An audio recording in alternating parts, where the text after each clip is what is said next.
계시록 2장 20절.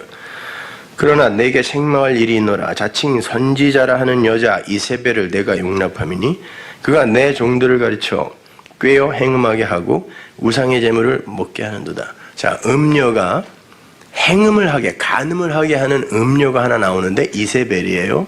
근데 그가 종들을 가르친다 그래요. 교사예요. 스승이에요. 설교자예요. 행음하게 하고 우상의 재물을 먹게 한다 그래요. 또 내가 그에게 회개할 기회를 주었을 때 그 음행을 회개하고자 아니하는도다. 볼지어다 내가 그를 침상에 던질 터이요 또 그로 더불어 간음하는 자들도 만일 그의 행위를 회개치 아니하면 큰 환난 가운데 던지고 또 내가 사망으로 그의 자녀를 죽이리니 모든 교회가 나는 사람의 뜻과 마음을 살피는 자인 줄 알지라. 내가 너희 각 사람의 행위대로 갚아주리라. 각 사람의 행위대로 갚아주리라. 결론적으로 말씀드리면 간음이라는 게 자기의 행위로 하늘에 올라보겠다라는 게 간음이라 그랬죠. 존재가 피조물이 하나님의 은혜 없이 자기의 이 독자적인 나를 구축하려고 하는 게 간음이니까 그게 이세벨의 모습이라면 음녀 이세벨이 행음케 하는 거잖아요. 그래 해봐라. 그럼 내가 네 행위대로 갚아주마. 근데 하나님의 기준은 우리가 도저히 도달할 수 없는 기준이에요. 죽여버리겠다는 뜻입니다. 행위대로 갚아준다는 건 행위대로 이렇게 계산해서 상 주고 벌 주고 한다는 얘기가 아니에요. 왜? 100개 지키다가 하나 어기면 빵점이거든요. 그러니까 계속 무슨 테트리스도 아니고 올라가면 또 무너지고 올라가면 또 무너지고 죽기 전에 진짜 너무너무 아파서 100년을 진짜 완벽하게 살았어요. 근데 너무너무 죽기 전에 너무너무 아파서 하나님 어떻게 나에게 이러실 수 있어? 잠깐 원망이 들었는데 아니지 막 그래서 쥐어 뜯었는데 하나님이 빵점 그러면 어떻게 할 거예요? 인간은 그런 거예요, 여러분. 하나님의 기준이 거기라니까요. 그동안에 그래도 100년쯤 한 거 이거는 쌓아서 하나님이 상줄 근거로 스펙으로 쌓아두셨겠지. 천만의 말씀. 그거 다 빵점이란 뜻이에요. 근데 뭘 쌓는다는 거란 말이에요, 여러분. 아닙니다. 우리는 그렇게 절대로 하나님 앞에서 내 것을 쌓아서 내놓을 게 없는 자들이란 말이에요. 이세벨이 뭘 먹게 한다 그래요? 우상의 제물. 근데 제물이라는 게 뭐예요? 성전에서 드려지는 거잖아요. 그러니까 우상의 제물, 불경건과 불신앙으로 더럽게 만드는 거, 우상의 제물을 먹인다는 거는 하나님께 드리는 제물, 예수를 먹여야 되는데 엉뚱한 걸 먹여가지고 힘만 좋게 만들어서 인간들이 하는 행위만 쌓아놓는 거. 그러니까 우상의 제물, 행음은 어디에서 보여지는 거다? 성전, 교회에 있는 일을 이야기하는 거예요. 절에서 있는 이야기가 아니라. 성경의 독자는 오로지 성도라니까요. 그러면 여러분은 성전이에요, 아니에요? 성전이죠. 여러분이 교회잖아요. 그래서 바울이 뭐 여기저기 있는 교회들에게 뭐 아무개 교회가 아니라 여러분 각자를 이야기하는 거란 말이에요. 그러면 이 음녀의 이야기는 어디에서 지금 일어나고 있는 이야기라는 거예요? 내 안에서 일어나고 있는 이야기를 하나님이 여기에서 이러한 것들을 은유적으로 설명을 하시면서 풀어주는 거예요. 그러니까 내 안에서 일어난 일로 봐야지. 밖에서 음료를 찾으려고 하면 안 돼요. 이게 다 내 안에 있는 일이란 말입니다. 자, 성도는 성경을 통해서 그렇게 나를 보아야 되는 거지, 말씀을 통해서 나 이외에 그 너의 행태를 지적하는 우를 범해서는 안 되는 거예요. 나가 바라보는 그 너는 내가 판단할 수 있는 존재가 아니에요. 우리는 그런 권한이 없어요. 누가 누구를 판단합니까? 피조물이. 누가 긍휼의 대상이고 누가 유기의 대상인지는 하나님만 알아요. 그런 것들은 그들의 표피적 행위로 구분되는 게 아니에요. 여러분 잘 생각해 보십시오. 나라는 존재를 가르치고 이끌어가는 강력한 스승이 어디로부터 나에게 접근합니까? 어디서 그 가르침이 가장 많이 들리고 강력하게 들려요? 내 안에서요. 인간은 어떤 정보나 외부에서 어떤 지식을 습득하면 곧 나라는 프리즘을 통해서 내 색깔로 입혀내는 게 인간이라고요. 그러니까 가장 강력한 스승은 나래니까요. 그 이세벨이 가르쳤다 그러죠. 내가 나를 가르친다는 거예요, 우리는요. 그래서 그 마음을 하나님이 바꿔주지 않으면 우리는 끊임없이 그 음녀가 가르치는 대로 그 방향으로 가게 돼 있어요. 자, 그렇게 내 안에 음녀 이세벨이 있는 거고 내 안에 간음하는 여자가 있는 거지. 나는 괜찮은데 내 밖에 있는 어떤 존재에 의해서 내가 음녀화되는 게 아니에요. 친구 잘못 만나서 음녀되는 거 아니고 내가 음녀라고요. 우리가 이 세상 속에서 어떤 방식으로든 괜찮은 나를 추구하는 걸 성경이 세상과 벗한다라고 해요. 세상과 벗한다는 건 단순히 뭐 세상에 있는 쾌락이나 돈이나 힘 이런 걸 좋아하는 것 그것만을 지칭하는 게 아니에요. 세상 속에서 나를 구축하는 걸 세상과 관계이시 사는 세상과의 벗이라고 이야기해요. 하나님과 벗으로 살아야 하는, 하나님이 우리 보고 벗이라고 그러잖아요. 아브라함 보고 벗이다 그랬죠. 내 벗, 내 친구.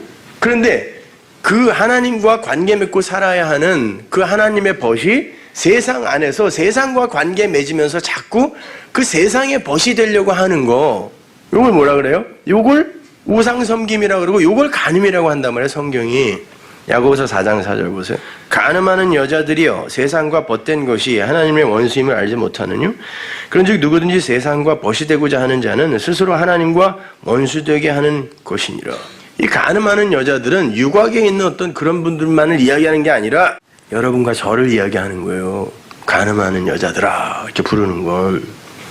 그렇다면 왜 성경이 그 많은 여자들 중에서 음녀의 이름을 굳이 이세벨이라고 명명을 하는지 잘 보자는 말이에요.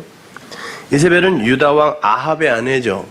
그 이세벨 왕비는 아합 왕에게 시집 오면서 자기가 섬기던 우상들을 왕창 갖고 왔어요. 그래서 바알과 아세라 이런 풍요와 다산의 신을 이스라엘로 하여금 섬기게 만든 여자예요. 우상의 재물을 먹게 한 여자예요. 간음을 하게 한 여자죠. 맞아요. 그죠? 하나님과 신랑 신부로 살아야 하는 이스라엘에게 와서 다른 사랑할 수 있는 존재들을 소개시켜줬단 말이에요. 그러니까 이 여자가 이스라엘을 간음케 한 여자고 그 여자 자체가 간음한 여자란 말이에요. 이렇게 하나님이 아닌 나의 영광을 위해 살도록 부추기는 걸 행음케 한다, 간음케 한다라고 하는 거예요. 그건 단순히 여러분을 세상에 힘을 얻으세요, 고지 꼭대기에 올라가세요, 이런 뭐 고지론이나 기복사상 이런 유치한 거 말고, 그건 물론 가늠하게 하는 거예요. 그런데 그거 말고 여러분 사람다운 사람이 되세요.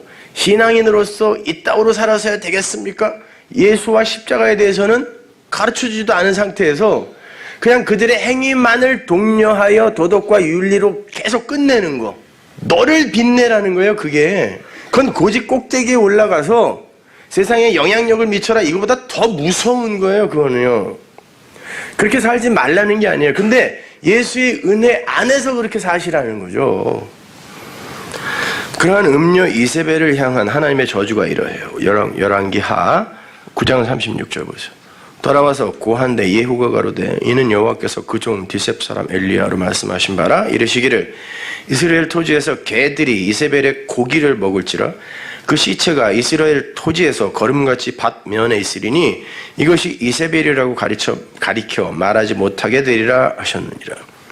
음녀 이세벨의 고기를 개들이 뜯어먹도록 저주하죠. 요한계시록에 가면 어떤 여자를 짐승들이 뜯어먹는 장면이 나와요.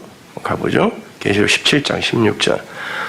내가 본 바 이 열불과 짐승이 음녀를 미워하여 망하게 하고, 자, 음녀가 나오고 벌거벗게 하고 그 살을 먹고 불로 아주 살리리라. 열왕기서에서 언급된 그 이세벨이 요한계시록에 이렇게 등장해요. 이렇게 음녀 이세벨은, 간음하는 여자는 반드시 죽어야 돼요. 철저한 멸망이에요. 근데 이 음녀 이세벨이 요한계시록에 어떻게 묘사가 되어 있는지 조금만 더 구체적으로 보죠. 계시록 17장 1절 보세요. 또 7 대접을 가진 7 천사 중 하나가 와서 내게 말하여 가로되 이리 오라. 많은 물 위에 앉은 큰 음녀에 받을 심판을 내게 보이리라.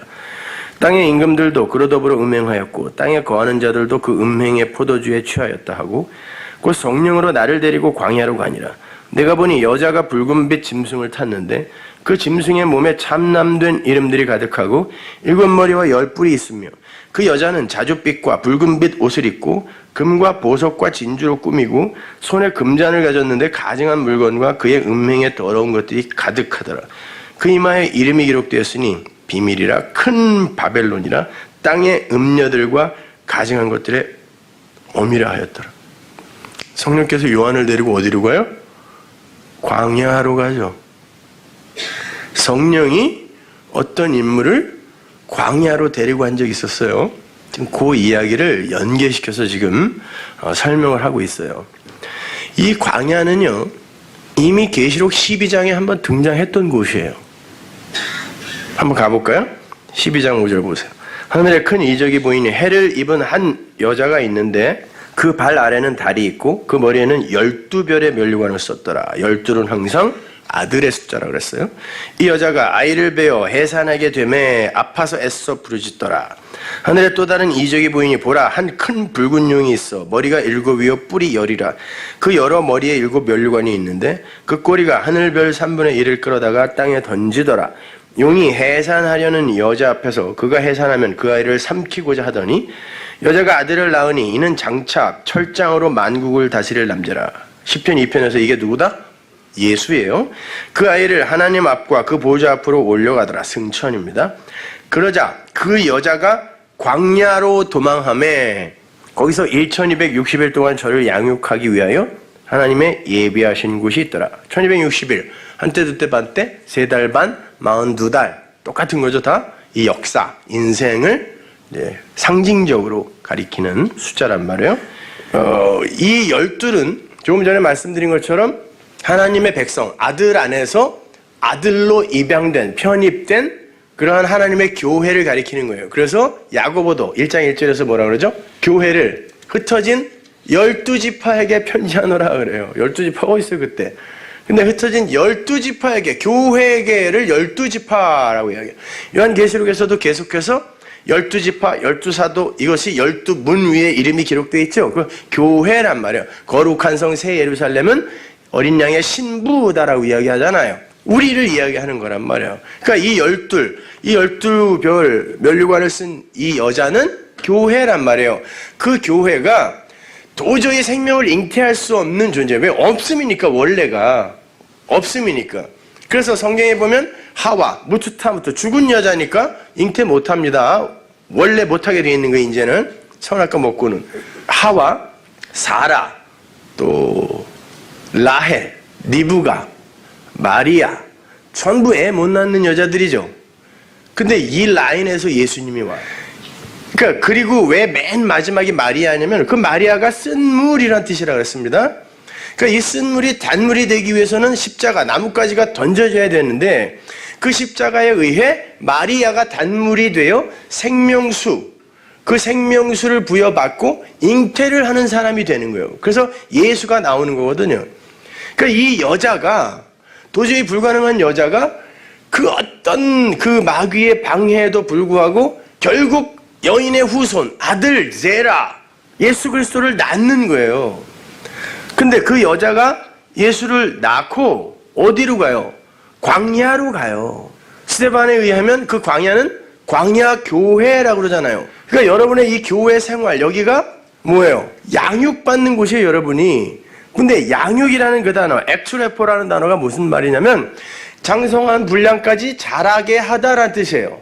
이게 양육하다거든요. 그러면 어떤 장성한 분량까지겠어요? 촉촉 나와야지 이제. 그리스도의 장성한 분량까지 자라는 것이 교회라는 뜻이에요. 여러분의 인생이란 말이에요, 그것이. 그럼 또 속으로 거봐 자라야 되지 뭐 이렇게 말씀하실 거라고. 그러면 예수님이 성령에 의해 바로 그 광야에서 무엇을 행해 놓으셨는지, 완료해 놓으셨는지를 알아야 그 분량까지 자랄 거 아니에요. 그 광야에서 예수님이 어떤 걸 이루셨습니까? 생각해 보세요. 거기까지 자라야 되는 게 교회 안에서의 성도, 여자들의 일이란 말이에요. 광야에 가서 예수님이 시험 받았어요. 어떤 시험 받았습니까? 돌로 떡 만들어 먹으라. 예수님은 산돌이라 그래요. 모퉁이 돌이라 그래요. 근데 그분이 왼수들의 만나, 떡이 돼서 이 땅에 온 걸 십자가라 그러죠. 그러면 마귀가 돌로 떡을 만들어라 라는 건 정확하게 복음, 말씀을 이야기하고 있는 거예요. 십자가를 이야기하는데 그거 먹고 힘내서 말씀이, 복음이 나에게 힘이 되어서 너의 생명을, 역사 속 생명을 유지하게 하라. 이게 교묘한 거예요, 여러분. 예수 이야기하고 십자가 이야기하고 은혜 이야기하고 다 하는데 그걸 인간의 자존심 혹은 그의 존재의 자랑이나 설명을 위해 사용하라고 하는 요게 마귀의 속삭임이란 말이에요. 예수님이 뭐라 그래요? 아니야. 나 돌로 떡 만들어 먹고 그걸로 내 생명 유지할 거 아니야. 나 그냥 떡 돼서 죽을래. 그래서 떡이 돼서 죽으셨어요. 십자가에서. 성전에서 뛰어내려. 그럼 천사들이 수종들 거 아니야. 이것도 역시 성경 말씀입니다. 예수님은 하늘 성전에서, 묵시 속 성전에서 역사 속으로 뛰어내린 분이죠. 그걸 인카네이션이라고 그래요. 성육신. 그럼 하나님이 역사 속으로 뛰어내리셨으면 천사들이 수종 들면서 이분이 하나님의 아들이란다 이렇게 설명해 줘야 되는데 수종을 든 게 아니라 손을 쏙 빼버려가지고 뚝 떨어져서 죽었네요. 십자가예요. 하나님의 아들이 성전에서 뛰어내렸는데 아무도 그분을 수종 들어주지 않았어요. 다 그분을 버리고 죽게 놔뒀단 말입니다. 야, 하나님 시험하지 마 그랬어요. 예수님이. 나 그냥 죽을 거야. 내가 성전에서 뛰어내린 건 죽기 위해 온 거야. 두 번째예요. 세 번째, 나에게 경배해. 프로스큐네오, 예배란 뜻이야. 연합이란 뜻이야. 뭘 향하여 입맞추다. 연합입니다. 예수님께서 십자가에서 뱀이 되어 주셨죠. 놋뱀이 되어서 죽으셨어요. 뱀과 예수님이 연합되는 거예요. 죄인이 되셔서 죽으신 거예요, 예수님이. 그래, 그러면 세상 이 부귀영화 만국 천하 만국을 줄게. 아니야, 나 이 천하 만국 내 백성에게 선물하기 위해 이 땅에 온 거 아니야. 나 하나님 나라 완성하러 왔어. 그리고는 주 너의 하나님만 경배해야지 왜 내가 너에게 경배해. 세계가 다 뭐예요 이게. 성경은 우리 이 피조물들의 처음 자리를 낱낱이 폭로하고 하나님의 그 창조주 되심을 설명하는 거거든요. 그래서 거기서 찬송이 터지게 하는 게 성경인데 마귀는 항상 이 음녀들은 어떻게 가르치냐면 그래 그게 복음이잖아. 그러니까 그걸 갖고 너희들을 열심히 치장하고 성숙시키고 변화시켜서 다른 이들이 너희들을 존경하게 해. 너희들을 롤모델 삼게 해. 이렇게 가르치는 거죠. 그거 잘 가르치는 거 아닌가? 혹시 이렇게 생각하는 분이 계시다면 저희 관음사나 이런 데로 가세요. 그건 기독교 아니란 말입니다. 그러니까 그렇게 나를 자랑하고 증명하는데 하나님마저도 끌어당겨 사용하려고 하는 이게 행음이며 간음이며 세상과 버타는 거란 말이에요.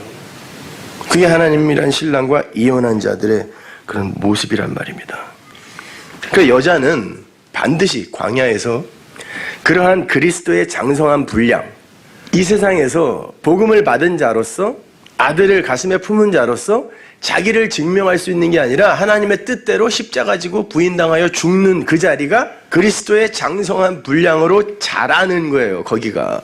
그게 예수님이 광야에서 성취한 거니까 착해지는 것 정도가 아니란 말입니다, 여러분.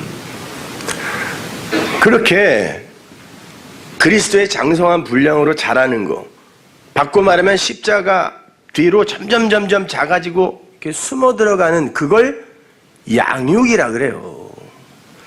제자 훈련해갖고 뭐 저기 어디 그냥 군사가 되어서 딴 데 가서 막 순교하고 죽는 이런 용사들을 만들어내는 게 양육이 아니에요. 광야에서 양육을 받게 되면 예수 그리스도의 십자가로 이렇게 수렴되어 들어가게 돼요. 몰입되어 들어가게 된다니까요. 그게 여자가 광야에서 하는 일이란 말이에요. 그러니까 여자는 반드시 광야에서 아들이 받으신 시험을 받도록 되어 있어요. 그 양육의 과정에 동원되는 게 여전히 그 여자 안에 남아있는 마귀적 속성이란 말이에요. 여러분이 구원받고 바로 성자가 되지 않는 이유가 그거예요. 그 안에는 그 마귀성으로 말미암아 나에 대한 신뢰와 사랑을 점점 잃어가는 거예요. 이게 양육이라니까요. 그래서 여자 안에서는 늘 시험, 즉 전쟁이 끊이지 않게 되는 거예요. 사도 바울이 뭐라 그래요? 야, 이 죄의 법이 계속 이기네 그러잖아요.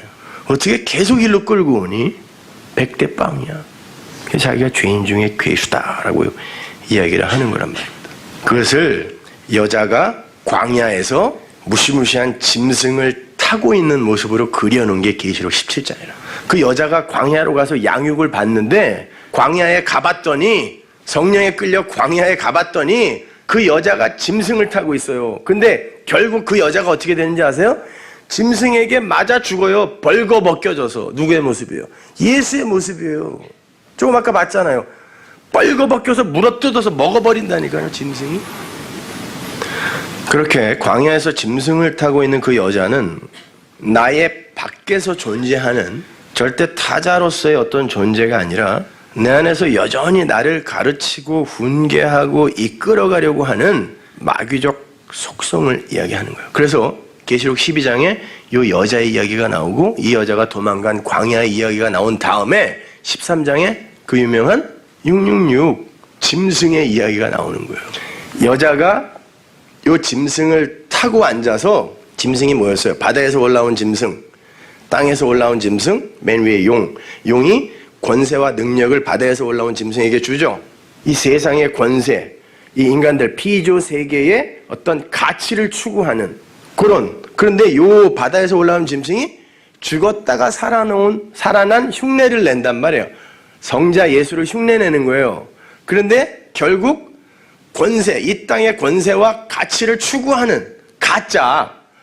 그리고 땅에서 올라온 짐승은 요게 맞아 라고 하면서 기적과 이사를 동원하여 바다에서 올라온 짐승을 경배하게 하죠. 이게 맞는 거야 분위기 잡는 거예요. 그러잖아요. 성령 집회다 뭐대 하면서 기적과 이사를 막 행하면서 은이빨 금이빨로 막 바꿔주면서 이게 맞는 거야. 그러니까 오늘날 교회가 이 흉내를 그대로 내는 거죠. 그 모습이에요. 이게 삼위일체 하나님을 그대로 흉내를 내는데 하나님의 자리에는 못 올라가요. 근데 당시의 사람들은 하나님의 수, 안식의 수 7과 완전수, 하나님의 수 3위의 하나님 3, 그래서 777을 하나님으로 표기했단 말이에요. 거기에 못 미치는 흉내만 내는 자 666이에요. 그게 마귀의 세력이란 말이에요. 무슨 베리 치빈이 있다는 소리 좀 하지 마세요. 좀 그런 거 나오면 빨리 받으세요. 그냥 편안하게. 그거 받아야 마귀가 날 조종해요? 천만에요. 지금 여러분 마귀가 조종해요 여러분. 솔직히 하나님의 은혜에 의해 끌려가는 삶이 더 많아요? 마귀에게 끌려가는 삶이 더 많아요?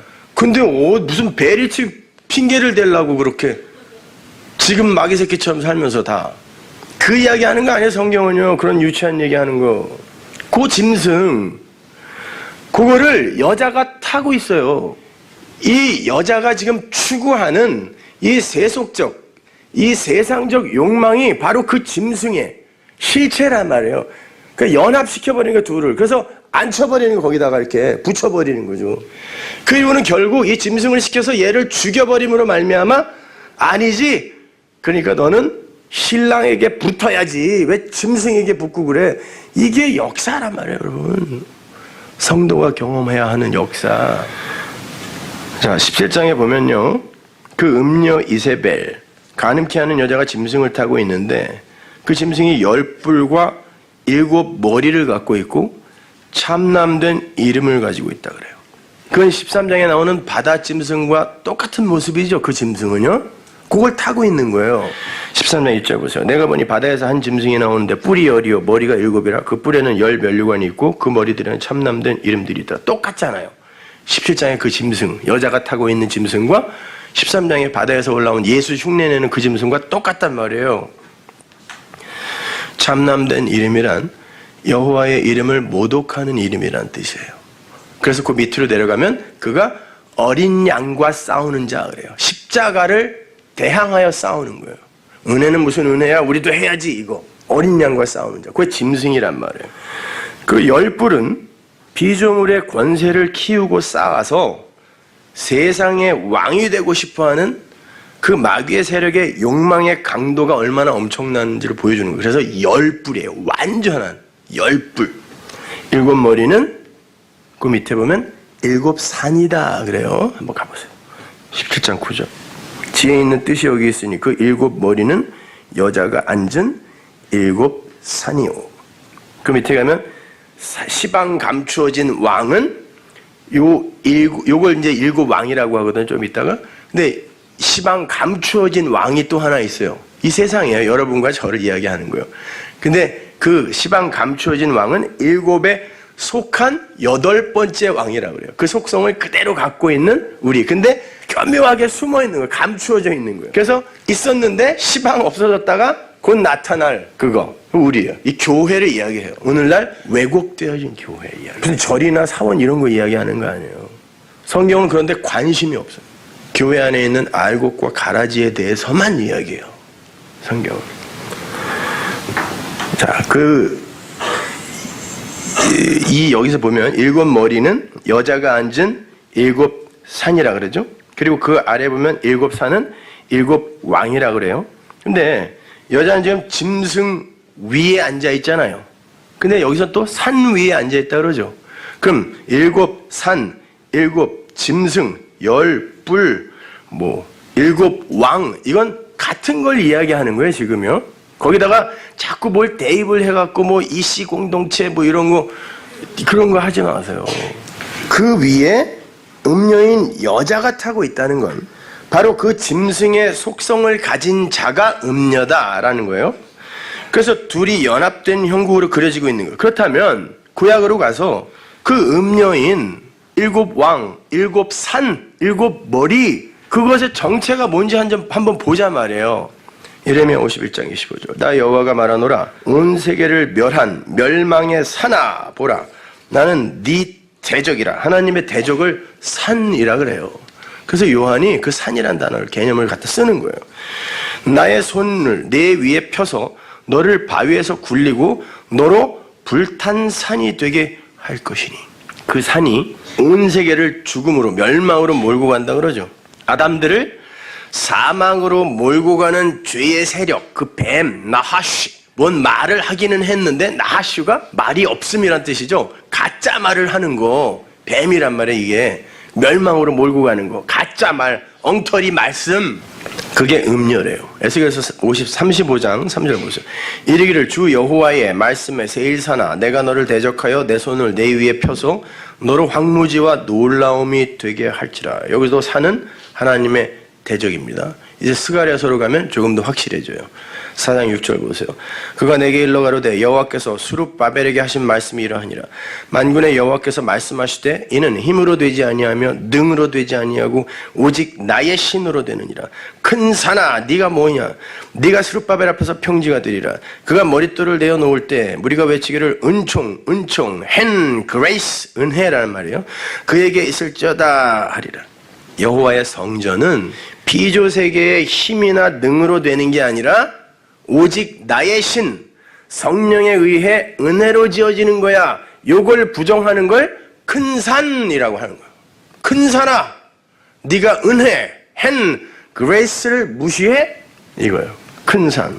그게 짐승이란 말이에요. 그러니까 짐승, 음녀, 열뿔, 일곱 머리, 일곱 왕, 일곱 산 등은 하나님의 능력과 은혜 앞에서 자신들의 힘과 능을 증명하려 하고 자랑하려 하는 모든 세력을 가리키는 거예요. 그 모습이 광야에서 그리스도의 장성한 분량까지 자라나는 하나님의 양육을 받고 있는 여자들에게서 보여지더라는 거예요. 보여지죠. 자기는 알잖아요. 그게 역사 속에서 시험받고 있는 하나님의 백성들의 모습이란 말입니다. 에스겔서 23장으로 가면 이 요한계시록의 음녀의 모습이 마치 그 데칼코마니처럼 그대로 그대로 그려져 있어요. 에스겔서 23장 1절 보세요. 여호와의 말씀이 또 내게 임하여 가라사대 인자야 두 여인이 있었으니 한 어미의 딸이라. 그들이 애굽에서 행음하되 어렸을 때 행음하여 그들의 유방이 눌리며 그 처녀의 가슴이 어루만진 바 되었었나니 그 이름이 형은 오홀라요 아우는 오홀리바라. 그들이 내게 속하여 자녀를 낳았나니 그 이름으로 말하면 오홀라는 사마리아요 오홀리바는 예루살렘이니라. 사마리아는 북이스라엘의 수도, 예루살렘은 남유다. 이스라엘 전체 뭐라 그래요? 그걸 간음하는 여자라고 이야기해요. 하나님이요. 그들이 애굽에서도 간음했다. 에스겔서 23장을 계속 읽어보시면요, 그들이 아수르와 바벨론과 간음을 했다. 아수르라는 강대국, 세계 최고의 강대국이었어요. 바벨론 역시 마찬가지예요. 그 강대국들을 흠모하며 세상의 힘을 흠모하며 하나님보다 그들을 의지하지라는 거예요. 그래서 이스라엘이 어떤 공경에 처했을 때 하나님이 아닌 다른 강대국에 가서 원조를 청하면 하나님이 대노하시죠. 그때마다. 그걸 간음이라 그런단 말이에요. 하나님은 나에게 찾아와야지 어떻게 세상에 있는 다른 것들을 찾아가냐. 그걸 간음이라 그래요. 근데 애굽과도 간음을 했다. 뭐요?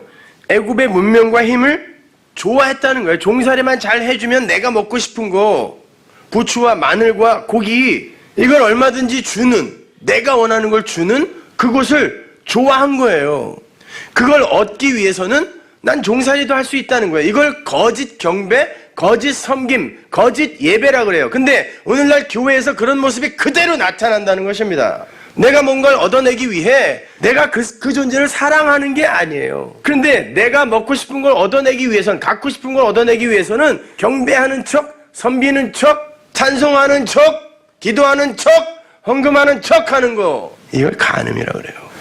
성경은 이렇게 그 짐승을요 바벨론이라고 했다가 계시록에서는 그 음녀를 바벨론이라고도 합니다. 그러니까 그 짐승과 음녀의 속성을 정확히 일치한다는 거예요. 그러나 짐승은 여자의 양육 도구로 사용되어진 후에 용도 폐기되어도 되는데 여자는 양육이라는 과정을 통과하여 그리스도의 장성한 분량까지 자라서 살아야 돼요. 그래서 죽어도 못 죽어요. 하나님께서 어떠한 방식으로 그 여자를 살려내는지 아세요? 짐승을 타고 있는 여자를 어떻게 살려내는지 아세요? 짐승을 시켜서 이 여자를 죽이는 방식으로 살려내요. 보세요. 에스겔서 23장 22절. 그러므로 오홀리바야 나 주 여호와가 말하노라 내가 너의 연애하다가 싫어하던 자들을 격동시켜서 그들로 사방에서 와서 너를 치게 하리니 그들은 바벨론 사람과 갈대아 모든 무리 부곡과 소아와 고아 사람과 또 그와 함께한 모든 아수르 사람 곧 준수한 소년이며 다 방백과 감독이며 귀인과 유명한 자 다 말 타는 자들이에요. 이거 뭐 장세기 뭐 이런 데서 하나님의 저주가 내릴 때마다 등장하던 인물들이죠. 이거 유명한 자, 귀인, 준수한 소년. 그들이 병기와 병거와 수레와 크고 작은 방패를 이끌고 투구 쓴 군대를 거느리고 치러 와서 너를 애워쌀지라. 내가 신문권을 그들에게 맡긴즉 그들이 그 신문권대로 너를 신문하리라. 내가 너를 향하여 투기를 발하리니 그들이 분노로 내게 행하여 내 코와 귀를 깎아버리고 남은 자를 칼로 엎드려뜨리며 내 자녀를 빼앗고 그 남은 자를 불에 사르며 또 내 옷을 벗기며 내 장식품을 빼앗을지라. 이와 같이 내가 내 음란과 애굽 땅에서부터 음행하던 것을 그치게 하여 너로 그들을 향하여 눈을 들지도 못하게 하며 다시는 애굽을 기억하지도 못하게 하리라. 죽이겠다는 걸 살리겠다는 거예요. 이 여자들을요. 살리겠다는 거예요. 어떻게? 아수르와 바벨론, 니들이 타고 앉아있는 그 짐승을 시켜서 니들을 공격하게 함으로. 그래서 실제로 BC 721년에 북이스라엘이 아수르한테 망해요. BC 586년에 남유다가 바벨론에게 망해요. 성경은 정확해요. 근데 그건 하나님이 간음하는 자기의 딸들을 살리기 위해 행음하는 걸 그치게 하기 위해 그들이 타고 앉아있던 짐승을 오히려 동원하여 여자를 쳐서 죽여버리는 거예요. 여러분들이 타고 앉아있는 그것이 여러분을 반드시 죽이게 되어 있어요. 그래야 하나님이 새 생명으로 살려주세요. 여러분은 그것을 장악하고 정복할 수 있는 분들이 아니에요. 오히려 그것들이 여러분을 정복하여 죽인다니까요. 그때 여러분은 하나님, 신랑이여 나 좀 도와주세요. 이리로 가는 거예요. 이스라엘이 그토록 흠모하던 가짜 신랑 아수르와 바벨론을 시켜서 이스라엘을 빨가벗겨서 죽이게 하는 거예요. 마치 창녀 고멜이 자신이 간음하던 남자들에게 단물 다 뺏기고 노예시장으로 버려지는 그런 꼴인 거예요. 그렇게 만들어버리는 거예요. 그때 신랑이 찾아가죠. 그 여자가 어디로 갑니까? 신랑에게 꼭 붙어있게 되는 거예요. 그런데 성경이 간음한 이스라엘을 치도록 하나님께서 들어서 쓰시는 아수르와 바벨론은 굉장히 매력적이에요. 이게 음녀 바벨론을 묘사하는데 그대로 쓰여요. 이 단어들이요. 다 왕들이 갖고 있던 것들이고 왕의 옷의 색깔이고 사람들이 다 흠모하는 것들이, 세상 사람들, 땅의 사람들이 다 좋아하는 것들, 그것들이 여자를 죽여요. 계시록 17장 16절 보세요. 내가 본 바 이 열불과 짐승이 음녀를 미워하여 망하게 하고 벌거벗게 하고 그 살을 먹고 불로 아주 살이리라. 하나님이 자기 뜻대로 할 마음을 저에게 주사 한 뜻을 이루게 하시고 저희 나라를 그 짐승에게 주게 하시되 하나님 말씀이 응하기까지 하심이니라. 또 내가 본 바 여자는 땅의 임금들을 다스리는 큰 성이라 하더라. 보세요. 짐승이 음녀를 죽이죠. 뭐 자중질환이에요 이거? 바로 여자인 우리 안에서 일어나는 이야기를 하는 거예요. 신랑의 존재 속에서 갈비뼈로 함몰되어 들어가서 신랑과 한 몸이 되는 그 천국 백성의 존재 방식에서 벗어나서 자기 존재의 독자적 존재성과 독립성을 챙기려 그 신랑의 몸에서 떨어져 나가서 하나님처럼의 삶을 추구하는 것을 간음이라 그래요. 근데 그 하나님처럼의 삶을 추구하는 그 일이 어디서부터 일어났어요? 선악과에서부터 시작됐죠. 그 선악과 사건은 곧 피조물 스스로가 선악의 주체로 서겠다고 하는 율법주의잖아요. 그렇다면 짐승 위에 앉아있는 간음녀는 누구다? 선악과 따먹고 율법 위에 앉아버린 아담과 하와를 이야기하는 거예요. 그 안에 들어있는 여러분과 나. 그런데 그 율법이 자신과 간음을 하려 하는 여자를 죽임으로 그 여자가 살아나요. 이게 바울의 서신서에 그대로 다 기록되어 있어요. 이제 그 여자의 이야기, 신부의 이야기가 뭔지 대충 감이 잡히세요? 왜 그 여자들이 막 죽고 남편이 죽고 막 이러는지? 율법이 여자에 의해 정복이 되는 게 아니라 여자를 죄인으로 폭로시켜 죽이는 거예요. 그게 하나님의 뜻이었단 말입니다. 갈라디아서 2장 19절 보세요. 내가 율법으로 말미암아 율법을 향하여 죽었나니 이는 하나님을 향하여 살려 함이니라. 이 여절을 제가 조금 풀어서 의역해 드릴게요. 나는 이미 율법의 손에 죽어서 율법의 지배에서 벗어나 하나님에 대하여 살게 되었습니다. 나는 그리스도와 함께 십자가에 달려 죽었습니다. 사도가 자신은 율법에게 맞아 죽었다고 이야기를 하는 거예요. 정확히 번역을 하면 나는 율법에 의해 맞아 죽었습니다라는 뜻이에요. 그리고 그렇게 율법에 맞아 죽는 것이 하나님에 대하여 사는 거래요. 그런데 사도는 바로 그 다음 절에서 자신이 율법에게 맞아 죽은 건 예수 그리스도 안에서 죽었다 그래요. 그럼 정작 율법에게 맞아 죽은 분은 누구예요? 예수님이 누구에게 죽었어요? 유대주의에게 맞아 죽었잖아요. 바리새인들에게. 그 율법 인본주의, 율법주의를 타고 앉은 음녀는 우리란 말이에요. 지금도 여러분과 저는 그렇게 살아요. 아닌 것 같지만 우리는 그러한 율법 지킴이나 나의 행위를 통하여 나를 증명하고 자랑하려고 하는 시도를 끊임없이 합니다. 근데 예수님이 그 율법에게, 내가 그 율법에게 이제 맞아 죽어야 돼요. 나는 죄인입니다. 나는 못 지켜요. 근데 나는 끊임없이 나는 이 율법을 장악하고 있다고, 내가 이 율법을 파악하고 있고 장악함으로 말미암아 나는 이걸 지켜낼 수 있다라고 끊임없이 우리는 우기고 있단 말이에요. 그러니까 하나님은 이 율법을 시켜서 지금 얘를 죽여야 되는데 얘가 안 죽으니까 예수님이 율법에게 맞아 죽음으로 말미암아 우리가 그 간음의 그 주홍 글씨를 뺏긴 거예요. 그냥 하나님이 가져가 버린 거야. 그 주홍 글씨를 영원히 달고 다녀야 하는 그걸 구원이라 그래요, 여러분. 그래서 예수님이 유대주의에 의해 발가벗겨져서 죽으신 거예요. 성경이 경고한 일이 예수에게 일어나 버린 것입니다. 그 대속의 사실을 인정하게 되는 길에 우리에게서 일어나는 일이 뭐겠어요? 내가 그 율법을 하나도 1.1획도 지켜낼 수 없는 자이기에 예수님이 율법에 의해 맞아 죽으신 거구나. 그게 여러분이 역사 속에서 율법에게 맞아 죽는 거예요. 나는 아니구나, 이렇게. 근데 여전히 나는 이거를 포착하고 이해하고 장악하여 지킬 수 있는 존재니까 좀 지켜봐 줘봐. 그리고 말씀을 떡으로 에너지로 좀 줘봐. 내가 한번 해볼게. 이거. 자, 돌이 떡이 된 거 그거 먹고 내가 힘내서 한번 해볼게. 복음으로 말씀으로 힘내서 진리로 힘내서 해볼게. 이거. 그걸 엉터리 성화라고 하는 거예요. 그런 시도와 노력이 없다는 게 아니에요. 있어요. 그리고 그거는 간절하게 우리 속에서 나와야 되는 지향성이기도 해요. 그러나 그 노력을 통해서 어떤 것이 이루어졌다고 해서 그걸 우리의 자랑으로 챙겨갖게 되면 그게 바로 간음이며 실패예요. 근데 거기서 자유로울 수 있는 사람이 없단 말입니다. 그래서 우리는 그렇게 예수의 은혜, 하나님의 은혜, 그 용서, 사랑 그 안으로 함몰되어 자꾸 들어가야 되는 거예요.